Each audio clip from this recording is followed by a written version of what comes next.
The phenomenon of deep attraction is a high-stakes neurological event far removed from conscious choice. When a woman is captivated, her brain registers your presence as a reward prediction error, an unexpected, powerful reward that demands further exploration. This initial surge is driven by dopamine, the key neurotransmitter in the brain's reward and motivation circuitry. It creates the energetic, focused attention that results in the subtle signals we seek to understand. Dopamine is the craving. It is the force that commands her body to lean in and her hands to fidget. Yet craving alone is volatile. The shift from pure craving to secure connection is mediated by a second, deeper phase, initiated by oxytocin. As previously established, this hormone is released upon light, sustained touch, stimulating the C-tactile, CT afferents. The significance of this distinction cannot be overstated. Dopamine creates the desire to approach, while oxytocin creates the safety to remain. When she touches the spot, she is subconsciously testing for this transition.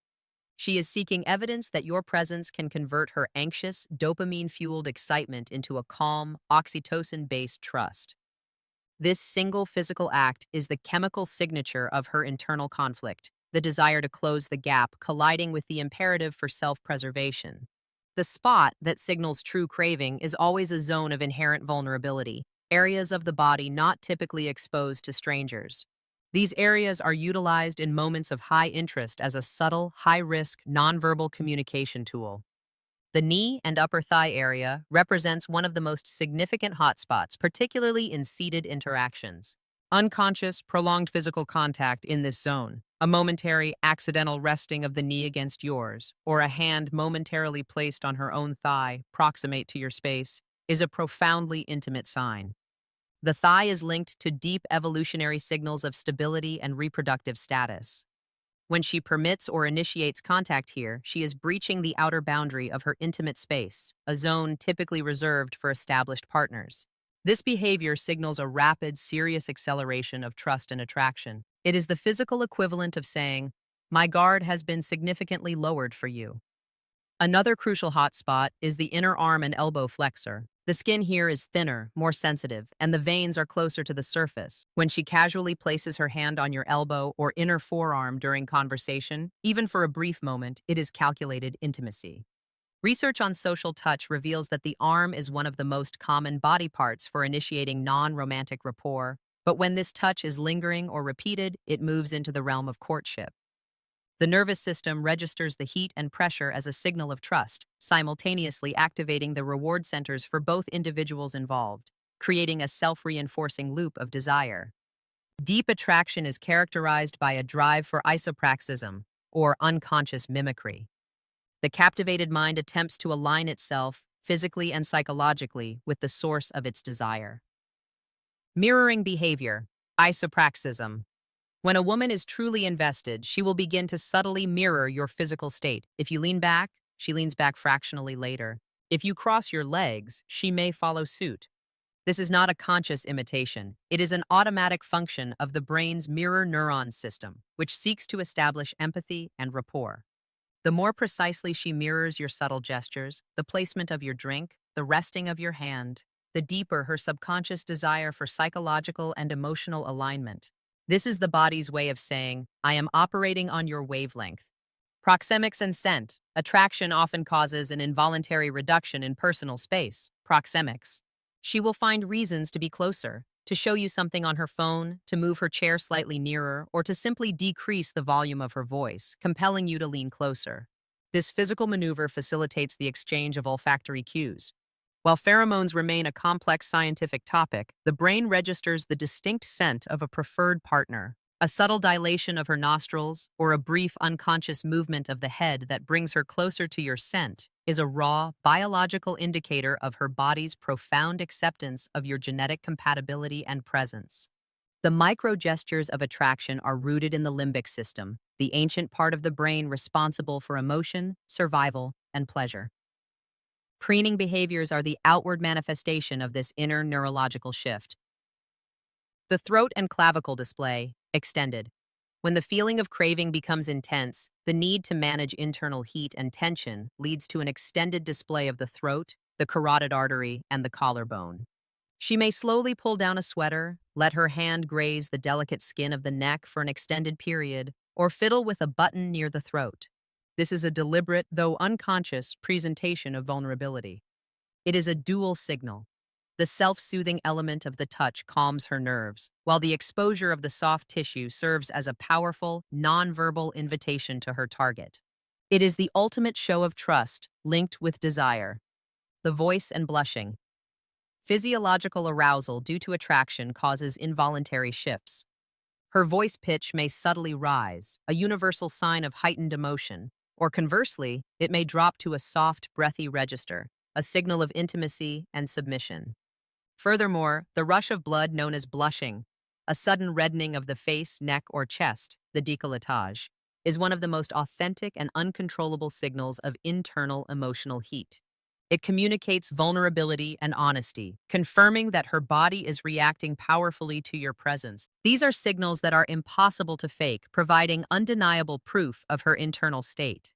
The restless hands and shifting postures reveal a woman struggling to contain a profound internal state. This is an energy overflow that, if recognized correctly, is a measure of her investment. Foot and ankle play. Often overlooked, the movement of the feet and ankles, rapid tapping, subtle uncrossing and recrossing, or gentle rubbing of one foot against the other, is a significant displacement behavior. The feet are furthest from the conscious control centers of the brain, making their movements highly reliable indicators of subconscious emotion. Fast, small, repetitive movements here signify high emotional agitation, which, in the context of attraction, translates directly into anxious anticipation and desire. Emotional contagion and the masculine frame. The anxiety driving her fidgeting is contagious. If you react to her nervousness with your own insecurity by increasing your talking speed, fumbling your hands, or breaking eye contact, you are validating her anxiety and reinforcing a shaky frame. The concept of frame control dictates that you must anchor your own emotional state. Your power lies not in eliminating her nervousness, but in maintaining a consistent, calm, and grounded composure that absorbs her chaotic energy. When she sees that her own internal storm does not disrupt your steady presence, the craving deepens as you become the symbol of stability and safety she is desperately seeking. The appropriate response to the signals of craving is not aggressive action, but precise, calibrated reciprocation that validates her risk. The look awaits the return.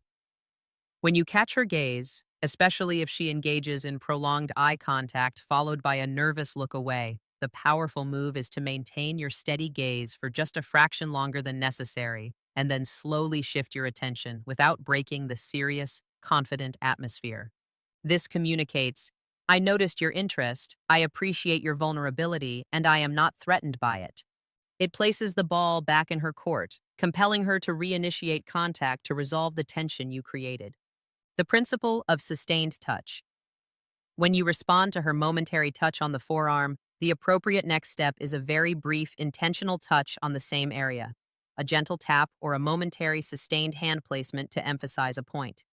This act confirms to her subconscious that her initial risk was rewarded with a reciprocal action, encouraging her to escalate the physical interaction further. This graduated scale of touch, moving from accidental to sustained, is the blueprint for creating genuine intimacy. The power is in the intentionality and the restraint of the response. The signal of touch or proximity, the contact on the spot, is merely the start of a critical assessment phase. Having signaled her craving, she now subconsciously initiates a series of microtests designed to gauge your emotional stability and long-term viability. This phase is known as the reciprocity loop, where she seeks confirmation that her vulnerability will be met with strength, not neediness. One major mechanism is the emotional withdrawal test. After a period of high warmth, intense eye contact, or a clear physical cue, she may suddenly become briefly unavailable, less responsive, or divert her attention completely, e.g., engaging deeply with her phone or turning to speak to someone else. This is not disinterest, it is a test of your self-containment. A needy man will panic, chase her attention, or attempt to reinitiate the high-intensity contact. The man who is secure will maintain his grounded composure, remaining open and engaged in his own focus, allowing her the space to return without pressure. Your non-reaction is the proof she needs that your presence is an option, not a necessity. Another test involves subtle conflict introduction. She might offer a mild, playful disagreement on a peripheral topic or express an unexpected negative opinion. This behavior assesses your ability to maintain your own frame and conviction without becoming defensive or argumentative. If you abandon your perspective merely to appease her, you fail the test of integrity. True attraction is sustained by a man who holds his own ground with calm assurance. She craves the stable polarity that arises when a man respects her opinion but remains unswayed from his own core beliefs. The success of the reciprocity loop relies entirely on your capacity for emotional congruence. She is checking if the confident man who received her initial signal is the same man who can handle a momentary challenge or withdrawal. Only by passing these subtle, often unconscious psychological tests does her initial dopamine-fueled craving transition into the deeper, secure bond facilitated by oxytocin and vasopressin, the neurochemicals of long-term partnership. Ultimately, decoding the signs of her craving is meaningless if you lack the psychological frame required to contain and sustain it. Attraction is magnetic. Neediness is repulsive. The ultimate state of the attractive masculine presence is non-neediness, a psychological framework built on genuine self-containment, internal locus of validation. A needy man draws his value from her attention and approval. When she touches the spot, his internal response is frantic validation. She likes me. I succeeded. A man with a strong internal frame, however, already possesses his own validation. His internal response is calm acknowledgement. I see her signal, and I appreciate her honesty. The shift in internal monologue is the crucial difference. Your sense of self-worth must be derived from your purpose, mission, and internal integrity, not from the external signals of female interest. The power of emotional reservation. The ability to communicate your value without needing to display it constantly is a profound psychological attractor. When she is actively signaling her craving, the temptation is to immediately escalate or shower her with excessive attention. This is a mistake. The attractive frame involves a degree of emotional reservation, matching her energy but holding a small amount back. This creates a sense of profound depth and challenge. She will continue to invest her energy, her attention, her touch, her vulnerability, in order to fully explore the intriguing territory you represent. The true master of attraction understands that the signals he receives are not a finish line, but an invitation to lead. Her nonverbal cues confirm her interest, but your enduring psychological framework determines the direction, depth, and sustainability of the connection. By cultivating non-neediness and a grounded self-containment, you become the definitive anchor in the emotional field, fulfilling the craving she signaled not just for physical proximity, but for genuine, unshakable emotional security. This is the deepest game of attraction, played not with techniques, but with the very core of your psychological being. The quietest signals are the loudest truths. The spot she touches, the posture she adopts, the sudden rhythm in her hands, these are not mere gestures. They are the involuntary, beautiful, and undeniable voice of the subconscious mind. They are the physiological evidence of her deepest yearning for connection. To master this language is not about securing a transient interaction, but about understanding the profound human mechanism of vulnerability and trust. When you can read these silent contracts, you transition from being a passive participant to an active, anchored force in the dynamics of attraction. You cease to wonder if she wants you, because her body, driven by the most ancient and honest biological imperatives, will already have told you everything you need to know. The ultimate truth is this: when she craves you, her body moves to close the distance. Your only task is to hold your ground with unwavering strength and let her arrive.